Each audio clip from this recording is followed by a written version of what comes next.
හයි තේ බොන වෙලාවට ඉක්මනටම හදාගන්න පුළුවන් රස ස්නැක් එකක් මම අද ඔයාලට අරගෙන ආවා. මේකට මොනවද ඕන කරන්න කියලා අපි මුලින්ම බලමු. ලොකු අල ගෙඩියක්, ඒ වගේම ලොකු ලුණු ගෙඩියක්, මිරිස් කාල් දෙකක්, තියනවා නම් විතරක් කැරට් අරයක් සහ කරපිංච ටිකක්. ඒ වගේම පාන් පිටි මේස හැඳි දෙක තුනකුයි බිස්කට් කුඩු පොඩ්ඩකුත් මේකට ඕන කරනවා. මුලින්ම මම අල ගෙඩිය හොඳට සුද්ධ කරගෙන මේක සෝදලා පොඩි කෑලි වලට කපලා මේක තැම්බෙන්න තියනවා. නැත්නම් ඉතින් මේකට පොඩි වෙලාවක් යනවනේ. ඒ අතරේ තමයි මම අනිත් වැඩ ටික කරගන්නේ. ඉතින් අල ගෙඩිය මේ මතක් කරලා ඔයාලා පොඩිවට කපලා මේ තැම්බෙන්න තියාගන්න. එතකොට ඉක්මනටම තැම්බෙනවා. මේ විදිහට ඉතින් අල ටික තැම්බෙන්න තියලා මම ඒ අතරේ අනිත් වැඩ ටික කරගන්නවා. ඉතින් ඊට පස්සේ මුලින්ම කැරට් එක මේ විදිහට හීනියට කපා ගන්නවා. මතක් කරගෙන පුළුවන් තරම් හීනියට කපා ගන්න. එතකොට මේක හරිම රසයි. කැරට් එක කපා ගත්තට පස්සේ මිරිස් ටිකයි කරපිංචා මේ ටිකත් කපා ගන්නවා හීනියට. ඉතින් මේ ටික මේ විදිහට කපා ගත්තට පස්සේ මම ලුණු ගෙඩි අරගෙන මේ විදිහට රවුම් හැඩයට කපා ගන්නවා.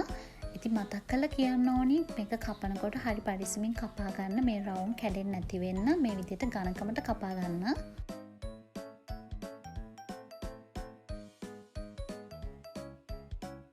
ඉතින් මේ විදිහට කපා ගත්තට පස්සේ මම මේ විදිහට රවුම් ටික මේ පරිස්සමින් වෙන් කර ගන්නවා. ඉතින් රවුන්ඩ් ටික මේ විදිහට අරගෙන ඉතුරු වෙන කෑලි මම මේ විදිහට ආයෙත් හීනියට පුළුවන් තරම් කපා ගන්නවා. ඔන්න දැන් ඉතින් අල එක තැම්බිලා ඉවරයි. ඊට පස්සේ අල කෑලි ටික මේ විදිහට අරගෙන කෑලි හිටින්න නැති වෙන්න හොඳට චොප් කරගන්නවා මේක. ඒ අතරේ මම පෑන් එකක් ලිපේ තියලා ඒක රත් වුණාට පස්සේ තෙල් ටිකක් දාලා අබ ටිකක් මේ විදිහට පුපුරන්න දා ගන්නවා. පස්සේ මම මුලින්ම අර කපාගත්ත ලුණු ටික මේ විදිහට ටෙම්පරාදු කරගන්නවා. ඔන්න ඉතින් මම කැරට් ටිකක් දැන් එකතු කරගන්නවා. ඊට පස්සේ අපි කපාගත්ත කරපිංචා ඒ වගේම මිරිස් මේ ටිකක් දාගන්නවා. ඉතින් ටෙම්පරාදු එකගෙන එනකොට රස අනුව ලුණු ඒ වගේම ගම් මිරිස්, කෑලි මිරිස්, කහ කුඩු මේ ටිකත් එකතු කරලා මේක හොඳට හැඳිකා ගන්නවා.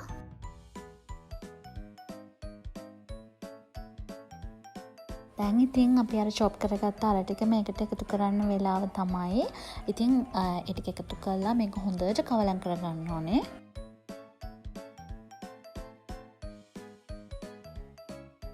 දැන් ෆිලින් එක නම් හදාගෙන ඉවරයි. ඊට පස්සේ බැටර් එක හදන්න මම පාන් පිටි වලට ලුණු පොඩ්ඩකුත් එකතු කරලා වතුරේ චුට්ට දාලා උකු බැටර් එකක් විදිහට මේක හදා ගන්නවා. දැන් ඉතින් මම අර කපාගත්ත ලුණු රවුම් මැදට මේ විදිහට ෆිලින් එක දාලා හොඳට ඒක තුනී කරගන්නවා. ඉතින් දෙපැත්තේ වැඩියෙන් තියෙනවා නම් ඒවයිම අයින් කරලා ලස්සන්ට ඒක හදා ගන්නවා.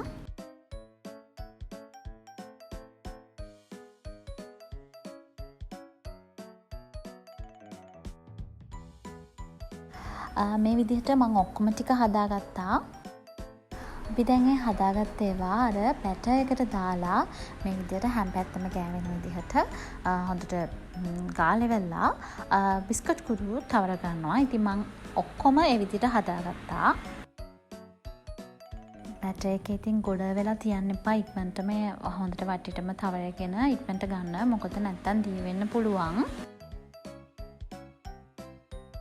දැන් ඉතින් පෑන් එකක් ලිපේ තියලා තෙලුත් දාලා තෙල් රත් වුණාට පස්සේ ඒකට මෙන්න මේවා ටික දාලා මේක හොඳට මේ බෙද ගන්නවා. ඉතින් කියන්න ඕනි ගෑස් එක ගොඩාක් වැඩි කරන්න එපා. ගානට තියාගෙන මේ විදිහට එක පැත්තක්ම කර වෙන්නේ නැතුව දෙපැත්ත දදා හොඳට ඒක මේ බෙද ගන්න ඕනි. මේ විදිහට මම අනිත් ඒවා ටිකත් බෙදගත්තා. ඉතින් ඉක්මනටම හදාගන්න පුළුවන් රස ස්නැක් එකක් තමයි මේක. තේ බොන වෙලාවට අඩු වේදමකින් ඒ වගේම ලොකු පොඩි ඕනම කෙනෙක්ට කන්න පුළුවන් රස ස්නැක් එකක්. ඉතින් ඔයාලත් අනිවාර්යයෙන්ම try කරන්න. මේ වගේ වීඩියෝස් ටිකට බලන්න ආසයි නම් මාත් එක්ක එකතු වෙන්න. ඒ වගේම තාමත් මගේ YouTube channel එක subscribe කරලා නැත්නම් subscribe කරන්නත් කියලා මම ඔයාලගෙන් ආදරෙන් ඉල්ලනවා. bye bye.